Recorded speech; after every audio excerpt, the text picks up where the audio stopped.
Hi guys, so Coach Abby here and meron lang akong i-share. So based from my observation sa mga clients ko na mga nag-e-enroll dito. Dito kasi sa Nutrition Club, in and out ang tao. And syempre, yung mga tao na yon may kanya-kanyang gustong mangyari sa kanilang katawan. May kanya-kanyang goal, okay? And so napagtanto ko, no? So I therefore conclude na merong tatlong dahilan kung bakit sila nag-e-enroll or bakit sila patuloy na nagtatry dito ng ating product at ng program. So, number one, merong mga tao na nire-recommend na ng doktor na magbawas ng timbang kasi number one, tumataas na yung sugar, tumataas na yung cholesterol, tumataas na yung BP, tumataas na yung triglycerides, tumataas na yung uric acid.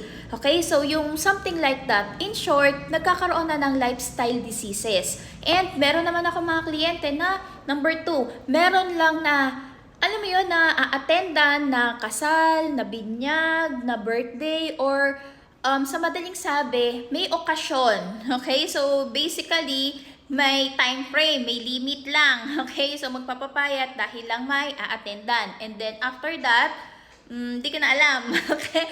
And number three, meron naman akong mga kliyente na actually hindi naman sila overweight. Yung mga may tiyan lang, o kaya yung iba payat naman eh. Pero, gusto lang nila talagang maging fit, maging healthy, uminom ng something na nutritious in a day kasi hindi nila nagagawa yon kasi super busy ng lifestyle and everything. So ngayon, ang tanong ko, ikaw, right now, okay? So, lalo na nagtitake ka na ng Herbalife, ano ba yung goal mo? Okay? So, sa mga gusto din na magpapayat, ano ba yung goal mo?